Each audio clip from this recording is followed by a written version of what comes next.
Hello friends, this one Gurmeet and welcome to my channel. आज आप लोगों को मुझे बायो का चैप्टर करवाना है। और अगर हम बायोलॉजी की बात करते हैं तो बायोलॉजी में बहुत सारे चैप्टर्स हैं। और स्टार्टिंग में जो हमें चैप्टर्स अलग अलग टाइप के दे रखे हैं, लेकिन मैं पहले आप लोगों को जो है डाइजेशन वाला चैप्टर करवाऊंगी। डाइजेशन एंड एब्जॉर्प्शन, ये ह्यूमन फिजियोलॉजी के अंडर जो है सबसे पहला चैप्टर है। इससे पहले आपको जो है प्लांट किंगडम, एनिमल किंगडम ये नहीं करवाना चाह रही, क्योंकि वो थोड़ा सा टिपिकल पड़ जाएगा वो टॉपिक। डाइजेशन, एब्जॉर्प्शन या हमारी ह्यूमन फिजियोलॉजी, मतलब हमारी बॉडी से रिलेटेड जो चीज़ें हैं उनको आप लोग बेहतर समझ पाओगे, अच्छे से समझ पाओगे, इसलिए मैंने सबसे पहले यही टॉपिक उठाया है। ठीक है, तो चलिएगा टाइम ना वेस्ट करते हुए अपना लेक्चर को स्टार्ट करते हैं। सबसे पहले हम देखते हैं कि जो हमारा हमारा जो फूड है वो हमारी बेसिक रिक्वायरमेंट होती है। फूड की जो सबसे ज़्यादा मतलब बेसिक रिक्वायरमेंट है हमारे शरीर को। अगर हम कोई भी काम कर पा रहे हैं, दिन भर कोई भी एक्टिविटी कर पा रहे हैं, तो वो किसकी वजह से है? भोजन की वजह से है। क्यों? भोजन के अंदर क्या होता है? भोजन के अंदर बहुत सारे कार्बोहाइड्रेट्स, प्रोटीन्स, फैट्स, मिनरल्स, ये सारी चीज़ें होती हैं, जिसकी वजह से क्या है, हमें एनर्जी मिलती है और हमारी बॉडी जो है काम कर पाती है। ठीक है, तो food is one of the basic requirement of all the living organisms. The major component of our food, हमारे फूड में मेजर कंपोनेंट क्या होते हैं? Carbohydrates, proteins and fats.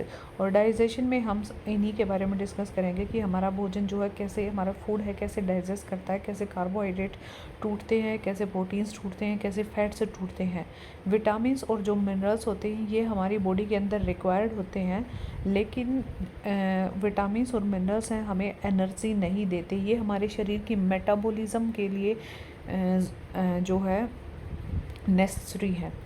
तो यहाँ पे कुल मिला के अगर मैं बात करूँ तो बायो मैक्रो मॉलिक्यूल्स होते हैं हमारे भोजन के अंदर। हमारा जो फूड होता है उसके अंदर बायो मैक्रो मॉलिक्यूल्स जैसे carbohydrates, proteins, fats, vitamins, minerals, ये सारी चीज़ें जो हैं हमारे फूड के अंदर प्रेजेंट होती हैं। और इनको जो है जब सिंपलर फॉर्म में तोड़ा जाता है तो उसी को क्या कहते हैं हम? अपना डाइजेशन, या फिर ये क्या कह सकते हैं, कन्वर्जन ऑफ कॉम्प्लेक्स फूड। ये यहाँ पे ये दे रखा है, conversion of complex food into simpler, conversion of complex food into simpler absorbable form. कहने का मतलब मैं आपको एक बार बता देती हूँ कि कॉम्प्लिकेटेड फॉर्म है, कॉम्प्लेक्स फॉर्म है। जैसे हमने भोजन खाया, ऐसा तो है नहीं कि इससे डायरेक्टली हमें एनर्जी मिल जाएगी, तो इससे एनर्जी लेने के लिए इसको क्या करना पड़ेगा? सिंपलर फॉर्म में कन्वर्ट करना पड़ेगा, ताकि हमारे शरीर को एनर्जी मिल जाए। और हमें हमारे शरीर को एनर्जी की ज़रूरत क्यों है? क्योंकि हमें बहुत सारी एक्टिविटीज़ करनी है शरीर में। रोज़ रोज़ लाखों जो है सेल्स डाई होती हैं और लाखों जो है सेल्स बनती हैं। तो उन सेल्स के रिपेयरिंग में या फिर उनके बनने में हमें जो है एनर्जी की ज़रूरत होती है, या हमें एक्टिविटीज़, दिन भर जो बहुत सारी एक्टिविटीज़ होती हैं उनको करने में जो है हेल्प मिलती है एनर्जी से। ठीक है, एनर्जी। और ये एनर्जी जो हमें कहाँ से मिलती है? ये कार्बोहाइड्रेट्स, प्रोटीन्स और फैट से। और ये कहाँ पे प्रेजेंट होते हैं? ये फूड के अंदर होते हैं। तो food is necessary for our body. चलिएगा फिर इसके बाद नेक्स्ट जो पॉइंट हम डिस्कस कर रहे हैं यहाँ पे, digestive system consist of elementary kanal and the associated glands. हमारे डाइजेस्टिव सिस्टम के अंदर एक तो हमारी एलिमेंट्री कनाल आती है, आहार नाल आती है, और दूसरी इससे रिलेटेड ग्लैंड्स होती हैं जो क्या करेंगी? अपना सिक्रेशन करेंगी, जो कि डाइजेशन में हेल्प करेंगी, अपने हार्मोन्स का या फिर अपने एंजाइम्स को रिलीज़ करती हैं। वैसे यहाँ पे हम एंजाइम्स के बारे में डिस्कस करेंगे डाइजेस्टिव सिस्टम के अंदर। फिर इसके बाद नेक्स्ट हम बात करते हैं अगर एलिमेंट्री कनाल के बारे में। एलिमेंट्री कनाल जो है ये आपके माउथ से स्टार्ट होती है। एलिमेंट्री कनाल आपके माउथ से स्टार्ट होती है, और आपका जो एनस है, लास्ट जो पॉइंट होता है लार्ज इंटेस्टाइन का, रेक्टम एंड देन एनस, वहाँ पे जाके ये एलिमेंट्री कनाल ख़त्म होती है। Mouth leads to the buccal cavity और द ओरल कैविटी। माउथ जो है, माउथ जो प्रेजेंट होता है आपका, इसको हम क्या कहते हैं? बक्कल कैविटी कहते हैं, या फिर ओरल कैविटी भी कह सकते हैं। और इस ओरल कैविटी के अंदर 3 मेन कंपोनेंट हम पढ़ेंगे जो हमारे डाइजेशन के लिए रिस्पॉन्सिबल हैं, जो डाइजेशन में हेल्प करते हैं। एक तो हमारे दांत होते हैं, दूसरा हमारी जीभ होती है, हमारी टंग होती है, और तीसरा यहाँ पे प्रेजेंट सलाइवरी ग्लैंड्स होती हैं जो डाइजेशन में हेल्प करती हैं। हमारे फूड का जो डाइजेशन है वो हमारी माउथ से ही स्टार्ट हो जाता है। और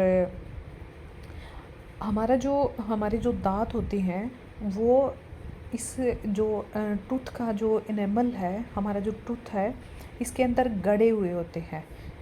यहाँ पे लिखा हुआ है each tooth is embedded in a socket of a jaw bone, this type of attachment is called thecodont. तो जो हमारे टूथ है, इसके अंदर हमारे जो दांत हैं वो गड़े हुए हैं, और इसी चीज़ को हम क्या कहते हैं, इस अटैचमेंट को क्या कहते हैं, थिकोडोंट। अगर पेपर में आपसे क्वेश्चन पूछ लिया जाए थिकोडोंट किसे कहते हैं, तो हमारे जो ये जा है, जो ये जबड़ा है, इसके अंदर जो ये दांत गड़े हुए हैं, इसे थिकोडोंट कहते हैं। और majority of animals including human beings form 2 set of teeth during their life. मतलब कुल मिला के बात क्या है, हमारे जीवन में आपको पता है कि हमारे 2 बार जो है दांत आते हैं। तो 2 बार दांत आते हैं, तो एक बार दूध के दांत आते हैं और एक बार हमारे परमानेंट टीथ आते हैं। तो इसलिए हम क्या हैं, डाइफोडोंट है। डाइफोडोंट, डाई मतलब 2 और डाइफो मतलब फिर डाइफोडोंट का मतलब क्या हो जाएगा, जिन 2 बार दांत आती हैं। ठीक है, मेजॉरिटी ऑफ द जो मैमल्स हैं उनके क्या होते हैं भाई, 2 बार दांत आते हैं लाइफ में। तो हाँ, यहाँ पे मैंने आपको बताया है कि डाइफोडोंट क्या होता है, जिनके लाइफ में 2 बार दांत आएंगे। डाई मतलब 2 और डोंट मतलब टीथ। ये टीथ 2 बार होंगे। एक तो टेम्परेरी मिल्क टीथ होते हैं और दूसरा परमानेंट टीथ होते हैं, अडल्ट के अंदर होते हैं। ठीक है, किसी भी ह्यूमन बीइंग के अंदर 32 टीथ्स होते हैं, 32 दांत होते हैं। 4 टाइप के होते हैं, मतलब अलग अलग टाइप के होते हैं। इसीलिए इन्हें क्या कहा जाता है, इसीलिए इन्हें हेट्रोडोंट कहा जाता है। कैसे कहा जाता है, हेट्रोडोंट कहा जाता है। हेट्रोडोंट 4 टाइप के कौन कौन से होते हैं, एक आपके इंसीजर होते हैं, एक कैनाइन होते हैं, एक प्रीमोलर होते हैं और एक मोलर होते हैं। ठीक है, और अगर हम इनकी बात करें तो हमारे 2 जबड़े होते हैं, एक ऊपर वाला होता है और एक नीचे वाला जा होता है। तो उसमें अगर उसके लिए अगर फॉर्मूला पूछा जाए कि कौन से मतलब कितने दांत होते हैं, तो उसके लिए एक फॉर्मूला होता है 21 23 21 21 23, और ऐसे ही 21 23 ऊपर और नीचे हो जाएंगे। ठीक है, और यहाँ पे आई सी पी और एम के लिए हो जाएगा, इंसीजर कैनाइन प्रीमोलर और मोलर के लिए हो जाएगा। ठीक है, और इनको 2 से मल्टीप्लाई करना होगा, कुल मिला के ये आपके 32 दांत आ जाएंगे यहाँ से। चलिएगा, इसके बाद अगर हम नेक्स्ट बात करते हैं, ये आपका टीथ के बारे में था। फिर इसके बाद हम बात करते हैं हमारी जो टंग है, उसके अंदर कोई जो है स्केलेटन वगैरह तो होती नहीं, कोई हड्डी वगैरह तो होती नहीं। जो टंग होती है वो एक मस्कुलर ऑर्गन होता है। Tongue is a muscular organ attach to the floor of the oral cavity. जो ओरल कैविटी है, हमारा जो माउथ है, मैंने कहा ओरल कैविटी है, इसके अंदर जो है अटैच होती है। किससे अटैच होती है, उसे क्या कहते हैं, दैट इज़ कॉल्ड फ्रेनुलम। ठीक है, यहाँ पे लिखा हुआ है फ्रेनुलम। तो आपसे अगर पेपर में क्वेश्चन पूछ लिया जाए कि हमारी जो टंग है वो ओरल कैविटी के अंदर कैसे जो है किससे कनेक्टेड है, तो वो फ्रेनुलम से कनेक्टेड है। ठीक है, चलेगा। इसके बाद जो नेक्स्ट है, जो अपर सरफेस होता है हमारी टंग का, उसके ऊपर छोटे छोटे प्रोजेक्शन होते हैं जिन्हें पेपिले कहते हैं, और इन पेपिले के ऊपर छोटे छोटे जो है टेस्ट बर्ड्स होते हैं, जिनकी वजह से हम टेस्ट का पता कर पाते हैं। फूड के अंदर फूड का जो है कैसा टेस्ट है, उस चीज़ का हम पता कर पाते हैं। चलिएगा, इसके बाद नेक्स्ट जो पॉइंट आता है आपका, इसके बाद नेक्स्ट जो पॉइंट आता है, हमारी जो ओरल कैविटी होती है दैट लीड्स इनटू द, हमारी जो ओरल कैविटी है इसमें आगे जो पॉइंट आता है वो यहाँ पे देख रहे हो आप लोग, फेरिंग्स है। फेरिंग्स क्या होता है, फेरिंग्स एक कॉमन एरिया होता है जहाँ पे जाके आपकी विंड पाइप और आपका जो फूड पाइप है आपस में जाके मिलते हैं। उस कॉमन एरिया को क्या कहा जाता है, उस कॉमन एरिया को कहा जाता है pharynx. The oral cavity leads into a short pharynx which serves as a common passage for food and air. तो यहाँ से फूड और जो है एयर है, सॉरी, जो जहाँ पे आपकी फूड पाइप और जो आपकी विंड पाइप है, ट्रैकिया है, कनेक्टेड होती है, उससे अबव वाला जो एरिया होता है वो फेरिंक्स होता है। ठीक है, तो फेरिंक्स जहाँ पे हवा और भोजन दोनों चीज़ें एक जगह से पास होती हैं, उस कॉमन एरिया को क्या कहा जाता है? फेरिंक्स कहा जाता है। Oesophagus and trachea wind open into a pharynx, ये ओपन होती है फेरिंक्स के अंदर। इसके बाद cartilaginous flap called epiglottis prevent the entry of food. हाँ, ये क्या है, पीछे वाले में आप लोगों को दे रखा होगा, यहाँ पे नहीं दे रखा, तो यहाँ पे बता देती हूँ मैं। ये है आपकी इधर विंड पाइप,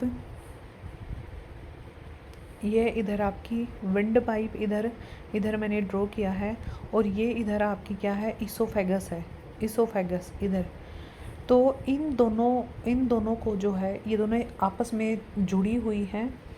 आपस में जब ये जुड़ी हुई है, तो जब आप भोजन खा रहे हैं तो हो सकता है कई बार ये जो भोजन है वो आपकी विंड पाइप के अंदर चला जाए।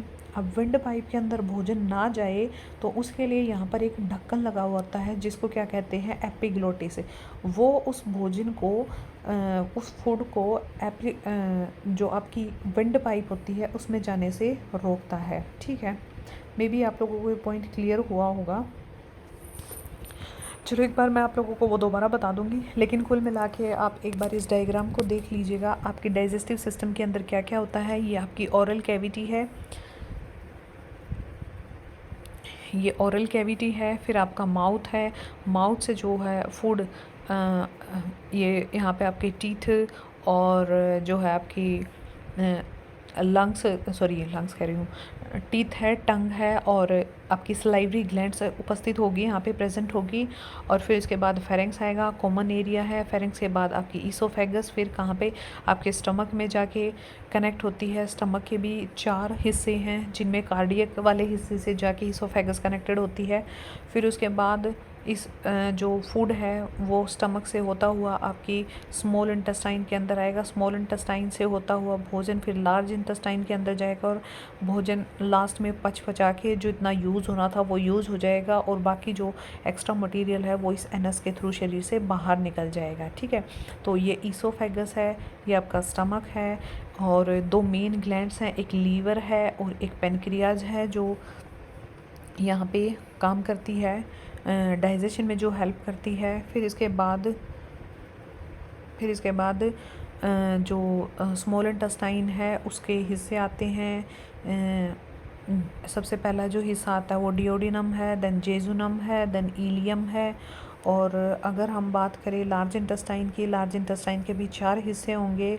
एक आपकी होगी असेंडिंग कोलन, एक होगी transverse colon, then descending, and then rectum, जिसे मलाशय भी कहा जाता है। और फाइनली एनस के थ्रू जो है फूड यहाँ से बाहर निकल जाता है। Undigested food, unwanted food, extra food वो शरीर से बाहर निकल जाता है। ठीक है, चलिएगा, वेरी गुड।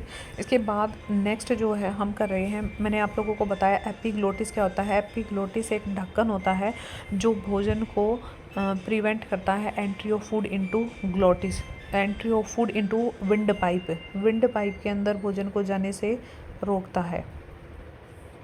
ठीक है, the esophagus is a thin long tube which extends posteriorly passing through the neck, thorax and diaphragm and leads to the J-shaped bag-like structure called stomach। मैंने बताया आप लोगों को जो esophagus होती है वो कहाँ से आपके स्टमक से कनेक्टेड होती है। स्टमक कैसा होता है आपका? J-shaped स्टमक होता है।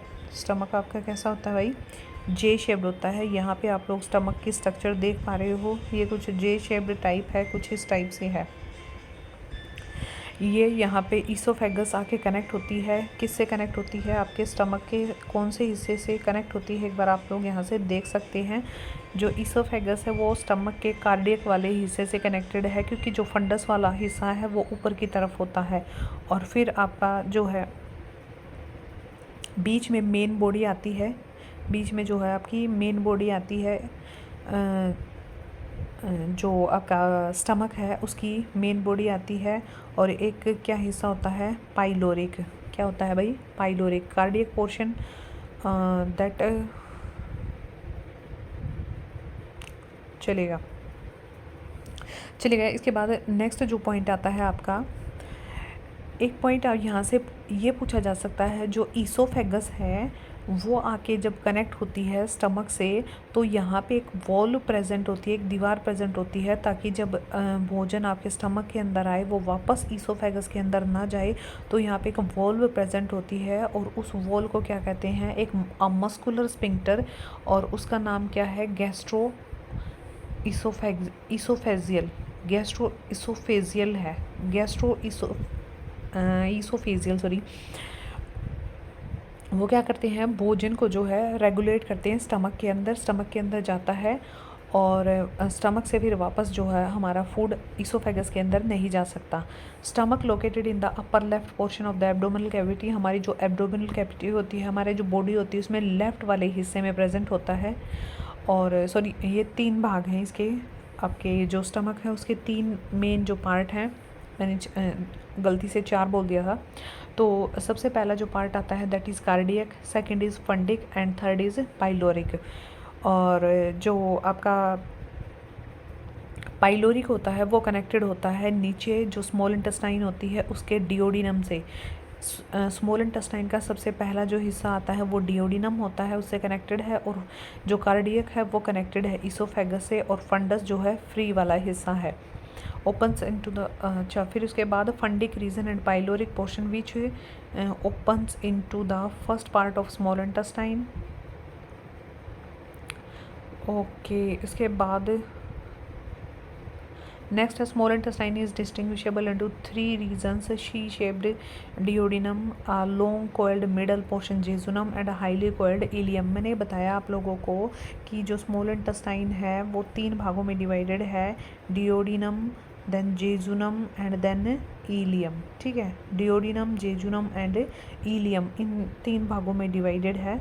And the opening of stomach into the duodenum is guarded by pyloric sphincter, और यहाँ पे भी एक स्पिंक्टर प्रेजेंट होगी, यहाँ पे भी एक वाल प्रेजेंट होगी जिसे पाइलोरिक स्पिंक्टर कहा जाता है, पाइलोरिक स्पिंक्टर कहा जाता है, जिसकी वजह से क्या होगा, भोजन जब स्मॉल इंटेस्टाइन में जाता है तो वापस भोजन आपकी स्टमक के अंदर ना आए, तो यहाँ पे एक जो है वॉल प्रेजेंट होती है। ठीक है, फिर इसके बाद अगर हम बात करते हैं ileum opens into the large intestine, पहले मैंने क्या बताया है, डिओडिनम, देन जेजुनम और इलियम। इलियम लास्ट हिस्सा है स्मॉल इंटेस्टाइन का, वो किससे कनेक्टेड होगा, वो लार्ज इंटेस्टाइन से कनेक्टेड होगा। यहाँ पे आप लोग देख सकते हैं इलियम जो लास्ट वाला हिस्सा है, और ये जो इलियम वाला हिस्सा है ये किससे कनेक्टेड है, ये आपकी लार्ज इंटेस्टाइन से कनेक्टेड है, लार्ज इंटेस्टाइन सॉरी। और लार्ज इंटेस्टाइन से जब कनेक्टेड है ये,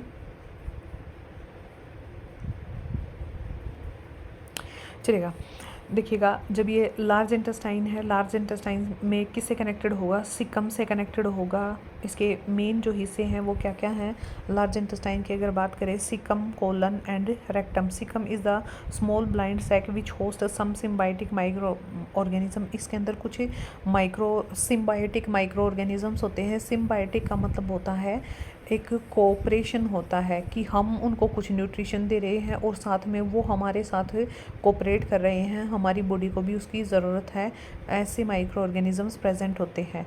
और narrow finger like tubular projections होती हैं जिसे वर्मी फॉर्म अपेंडिक्स कहा जाता है। आपकी जो लार्ज इंटेस्टाइन होती है, लार्ज इंटेस्टाइन का सिकम वाला जो हिस्सा होता है वहीं पे वर्मी फॉर्म अपेंडिक्स प्रेजेंट होती है, जो एक वेस्टिजियल ऑर्गन है जिसकी हमारे शरीर में कोई आवश्यकता नहीं है। कहाँ पे होता है ये, सिकम के पास प्रेजेंट होता है।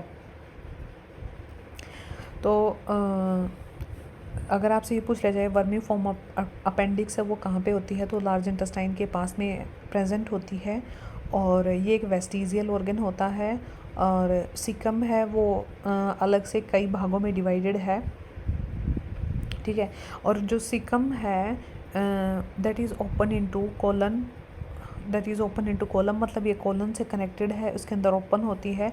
And colon is divided into 3 parts. अगर आपसे पेपर में पूछ लिया जाए कि कोलन के कितने भाग होते हैं, तो कोलन के 3 भाग होते हैं, एक असेंडिंग, एक डिसेंडिंग और एक ट्रांसवर्स हिस्सा होता है। असेंडिंग ये ऊपर वाला, और ट्रांसवर्स ये साइड वाला, और डिसेंडिंग ये डाउन वाला। तो ये 3 भाग होते हैं। और जो डिसेंडिंग पार्ट होता है स्मॉल इंटेस्टाइन के कोलन का, सॉरी लार्ज इंटेस्टाइन के कोलन का, वो जाके रेक्टम में ओपन होता है, और रेक्टम फिर जो ओपन होता है एनस के अंदर।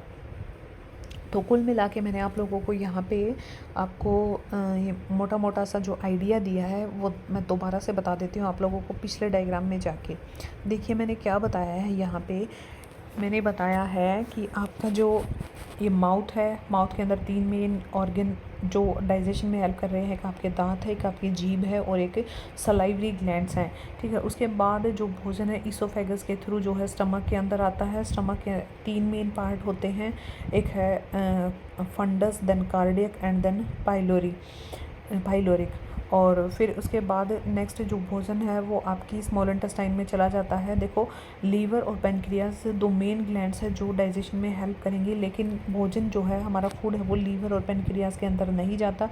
उसके बाद भोजन हमारा जो फूड होता है वो स्मॉल इंटेस्टाइन के अंदर जाता है। स्मॉल इंटेस्टाइन के भी 3 हिस्से होते हैं, duodenum, jejunum and ileum. Ileum जो हिस्सा होता है वो कनेक्टेड होता है लार्ज इंटेस्टाइन से, लार्ज इंटेस्टाइन के सिकम से।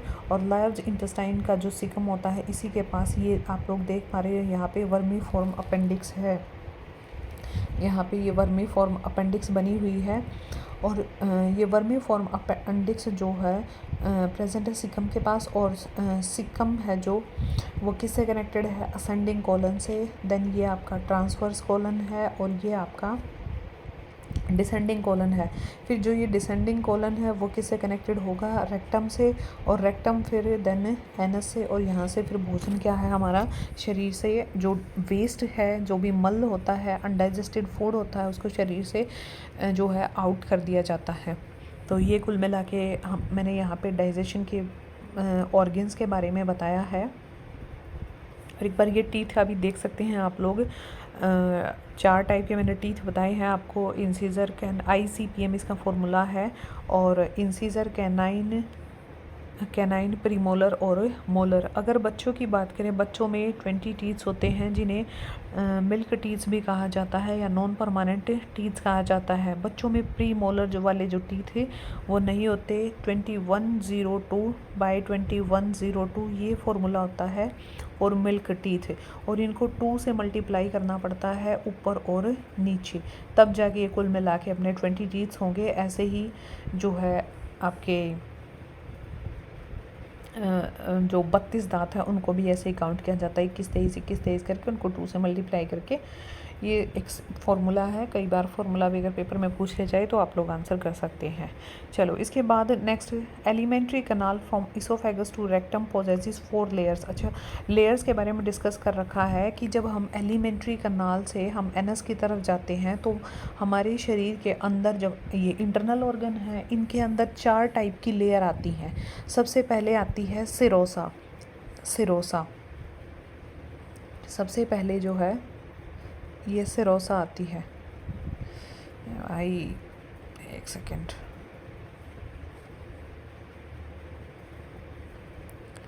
चलिए ऐसे सर्कल से दिखा देती हूँ मैं। यहाँ पे आप लोग देख पा रहे हो सिरोसा ये वर्ड लिखा हुआ है। तो सबसे पहले जो लेयर आती है वो कौन सी है, सिरोसा। सिरोसा को कैसे याद करोगे, सिर क्या आता है, सबसे पहले आता है। तो एलिमेंट्री कनाल में 4 टाइप की लेयर आती हैं। सबसे पहले आती है सिरोसा। सिर से याद कर सकते हैं। सबसे पहले सिरोसा आएगी। सिरोसा आउटर मोस्ट लेयर होती है। सिरोसा क्या है भाई, आउटर मोस्ट लेयर होती है and made up of thin mesothelium की बनी हुई होती है। आपकी बहुत सारी लेयर होती हैं। स्किन, जैसे स्किन की होती है आपकी, एंडोथीलियम होती है, एक्सोथीलियम होती है और मीजोथीलियम होती है। तो ऐसे ही क्या है, हमारा जो सिरोसा है वो 3 लेयर्स से बना हुआ है। सॉरी सिरोसा है वो आउटर मोस्ट लेयर है, आउटर मोस्ट लेयर है जब हम 4 लेयर्स की बात कर रहे हैं, और ये मीज़ोथीलियम से बनी हुई है, ठीक है। और विद कुछ कनेक्टिव टिश्यूज़ भी होते हैं इसके अंदर। इसके बाद नेक्स्ट नेक्स्ट जो आपकी आएगी वो आएगी मस्कुलरीज। मस्कुलरीज जो है सेकंड लेयर आएगी। यहाँ पे आप लोग जो है थोड़ा सा देख पा रहे हो, ये मस्कुलरीज है। Muscularis is formed by smooth muscles. अगर आपसे पूछ लिया जाए मस्कुलरीज किससे बनी हुई है, स्मूथ मसल से। मसल्स की अगर हम बात करते हैं तो हमारी बॉडी के अंदर मतलब हाँ, मसल्स तो कई टाइप की होती हैं, कार्डियक मसल्स होती हैं और स्मूथ मसल्स होती हैं। तो जो मस्कुलरीज हैं इसको थोड़ा रिलेट कर सकते हैं कि मसल्स ज़्यादातर स्मूथ होती हैं, तो क्या होगा, मस्कुलरीज क्या होगी हमारी, इनके अंदर स्मूथ मसल्स होती हैं। और they are usually arranged into a inner circular and outer longitudinal layer. चलेगा, मतलब कुल मिला के आपको यहाँ ध्यान रखना है, एक सिरोसा लेयर होगी और एक मस्कुलरीज लेयर होगी। अगर हम बात करते हैं थर्ड लेयर की, अगर थर्ड लेयर की बात करते हैं हम, तो थर्ड लेयर होगी अपनी सब म्यूकोसल लेयर, जो किससे बनी हुई होगी, लूज कनेक्टिव टिश्यू से। किससे बनी हुई होगी, लूज कनेक्टिव टिश्यू से। सिरोसा बनी हुई होती है मीज़ोथेलियम से। मस्कुलरीज जो सेकेंड लेयर है वो बनी हुई होती है आपके स्मूथ मसल्स से, यहाँ पे लिखा हुआ है। और थर्ड है जो आपकी म्यूकोसल लेयर है, म्यूकोसल लेयर है वो लूज कनेक्टिव टिश्यू से बनी हुई होती है, ठीक है। चलिएगा, इसके बाद ये आप लोग यहाँ पे देख पा रहे हैं, सबसे पहले बाहर जो है सिरोसा है। सिरोसा भाई किससे बनी हुई है, मीज़ोथेलियम से बनी हुई है। फिर इसके बाद मस्कुलरीज आती है। मस्कुलरीज के अंदर इनर सर्कुलर और आउटर लॉन्गिट्यूडनल जो है प्रेजेंट होती हैं। और फिर उसके बाद आती है सब म्यूकोसा जो लूजली कनेक्टिव टिश्यू से बनी हुई होती है। फिर उसके बाद सबसे अंदर की तरफ आएगी म्यूकोसा। म्यूकोसा के अंदर क्या होता है, यहाँ पे ल्यूमन प्रेजेंट होता है, ये स्पेस प्रेजेंट होता है। और दूसरा यहाँ पे जो ये म्यूकोसा होता है, अच्छा एक पॉइंट और ध्यान रखना आप लोग, यहाँ पे जो सब म्यूकोसा का है वो क्या है, सब म्यूकोसा के अंदर क्या होती है, नर्व्स प्रेजेंट होती हैं, ब्लड और लिम्फ वेसल्स प्रेजेंट होती हैं। In duodenum glands are present. Duodenum के अंदर जो ग्लैंड्स हैं वो भी प्रेजेंट होती हैं सब म्यूकोसा के अंदर ही। अगर आपसे पेपर में क्वेश्चन पूछ लिया जाए कि कौन सी लेयर के अंदर जो है ब्लड लिम्फ वेसल्स प्रेजेंट होती हैं या नर्व्स प्रेजेंट होती हैं, तो वो सब म्यूकोसा लेयर के अंदर प्रेजेंट होती हैं। सब म्यूकोसा लेयर के अंदर क्या प्रेजेंट होता है, सब म्यूकोसा लेयर के अंदर अपना ब्लड लिम्फ वेसल्स और नर्व्स प्रेजेंट होती हैं। Duodenum glands are also present in duodenum glands are also present in submucosa. Duodenum के अंदर ग्लैंड्स होती हैं जो अपने एंजाइम्स को सिक्रेट करेंगी, डाइजेशन में हेल्प करेंगी, तो वो सब म्यूकोसा में होती हैं डिओडिनम की, मतलब स्मॉल इंटेस्टाइन की। और इनर मोस्ट की लेयर की मैंने बात की है अगर, तो वो क्या होगी, म्यूकोसा होगी।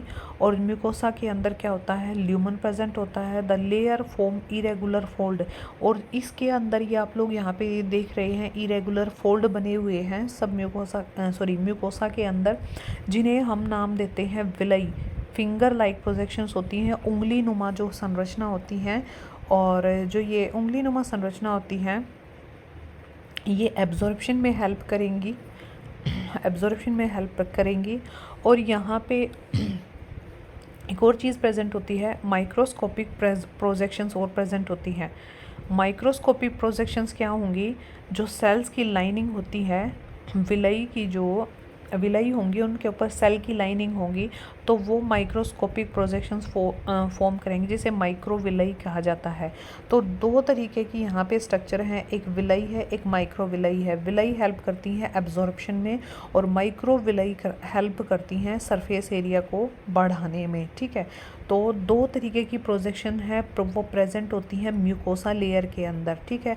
और जो सब म्यूकोसा है उसके अंदर ब्लड वेसल्स और लिम्फ वेसल्स या नर्व्स प्रेजेंट होती हैं, क्लियर है। मस्कुलरीज जो हैं वो कौन से टाइप की होती हैं, वो स्मूथ मसल्स से बनी हुई होती हैं। और सिरोसा है मीज़ोथीलियम से बनी हुई होती है।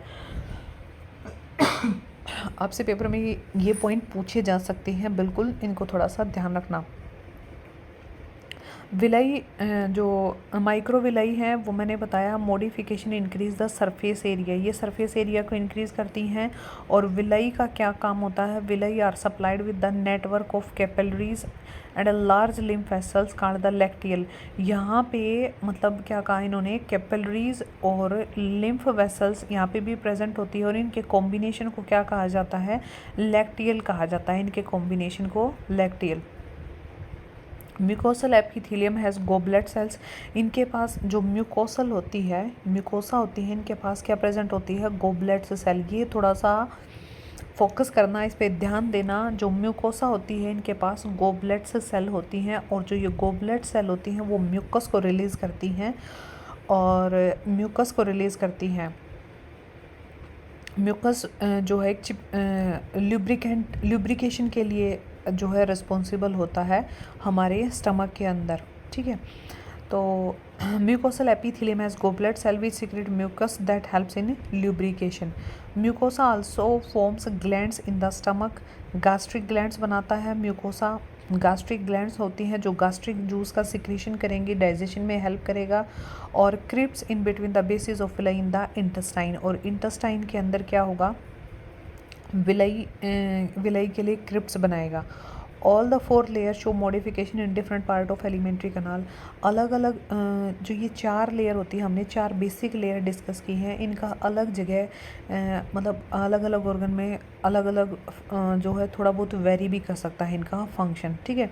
तो 4 तरीके की लेयर हैं। सिरोसा सबसे बाहर वाली सिर होता है, देन मस्कुलर होती है, देन इसके बाद सब म्यूकोसा और म्यूकोसा। देखो म्यूकोसा सबसे अंदर की है, म्यूकोसा से ऊपर कौन सी आएगी, सब म्यूकोसा आएगी, आप लोग इसको भी रिलेट कर सकते हैं। और बीच में मिड मिड मिड अगर याद करना चाहो तो मिड का मतलब एम, मस्कुलरिज मस्कुलरिज जाएगा, सिर सिरोसा। तो ये चीज़ आप लोग यहाँ से ध्यान रख सकते हैं। 4 तरीके की आपकी लेयर्स प्रेजेंट होती हैं आपकी एलिमेंट्री कनाल के अंदर। हमारी जो इंटरनल सिस्टम होता है, इंटरनल लेयर्स होती हैं। विलाई कहाँ पे पाई जाती हैं, तो विलाई म्यूकोसा के अंदर पाई जाती हैं, जो कि एब्जॉर्प्शन में भी हेल्प करेंगी।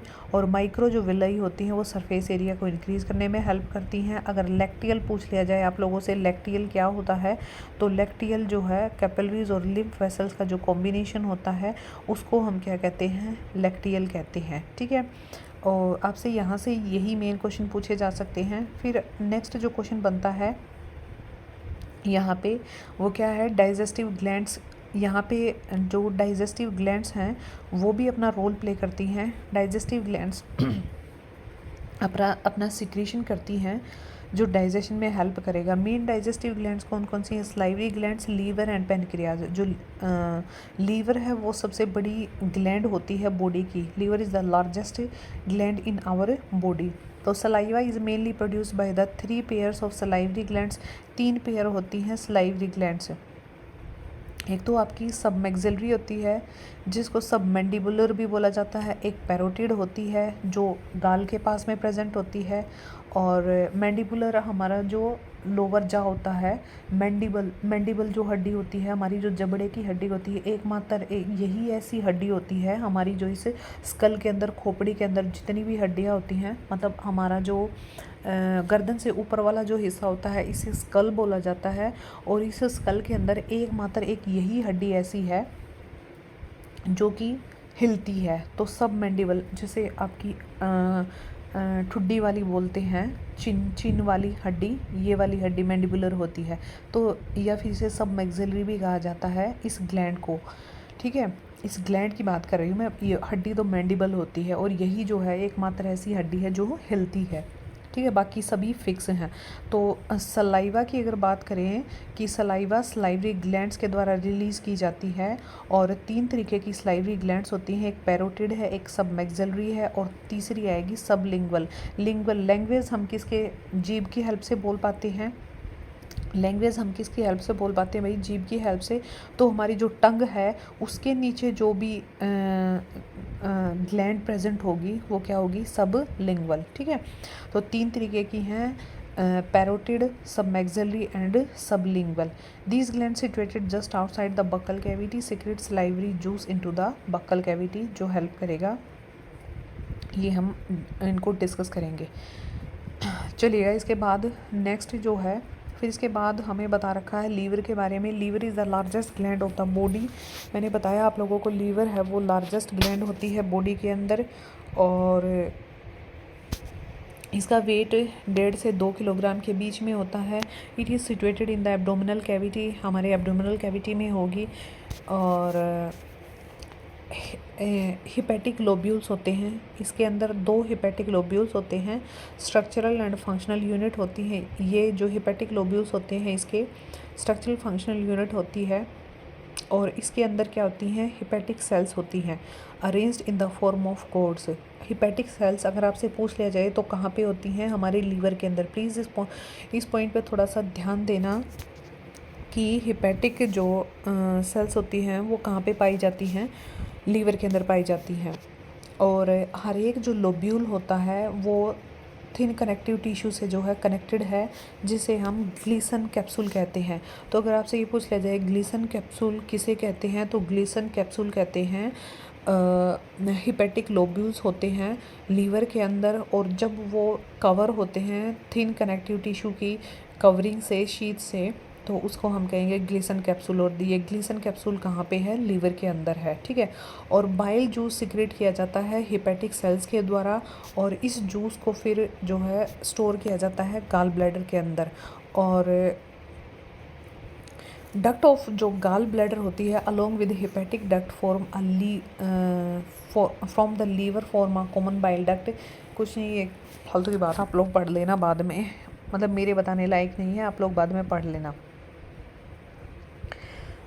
कुल मिला के ये यहाँ पे कहना चाह रहा है कि जो गाल ब्लैडर से जब बाइल जूस निकलेगा और फिर आगे जाएगा, तो वो एक कॉमन डक्ट होती है आपके लीवर की और गाल ब्लैडर की, ठीक है। और इसके बाद नेक्स्ट जो है कॉमन बाइल डक्ट है, ये बता दिया इसके बारे में मैंने आप लोगों को।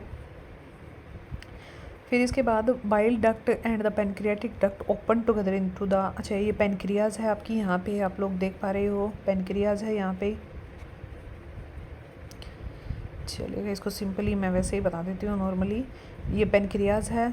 और पेनक्रियाज क्या है, पेनक्रियाज एक एंडोक्राइन और एक्सोक्राइन दोनों टाइप की ग्लैंड होती है। ये जो है एंजाइम्स का भी सिक्रेशन करती है, और ये एंजाइम्स का भी सिक्रेशन करती है और हार्मोन्स का भी सिक्रेशन करती है, इसीलिए इसको एक्सोक्राइन और एंडोक्राइन दोनों टाइप की ग्लैंड कहा जाता है, ठीक है। मिक्स्ड टाइप की ग्लैंड होती है ये, ठीक, ओके। इसके बाद जो आपकी फिर एक वर्ड यहाँ पे ये आपको ये ध्यान रखना है, sphincter of OD. Sphincter of OD, sphincter of OD क्या है, ये जब पेनक्रियाज अपना जूस छोड़ती है, पेनक्रियाज है, पेनक्रियाज के अंदर पेनक्रियाटिक जूस जो है रिलीज़ किया जाएगा, और इस जूस के अंदर एंजाइम्स प्रेजेंट होते हैं कई सारे, जो कि कार्बोहाइड्रेट्स, प्रोटीन्स और फैट्स के डाइजेशन में हेल्प करेगा।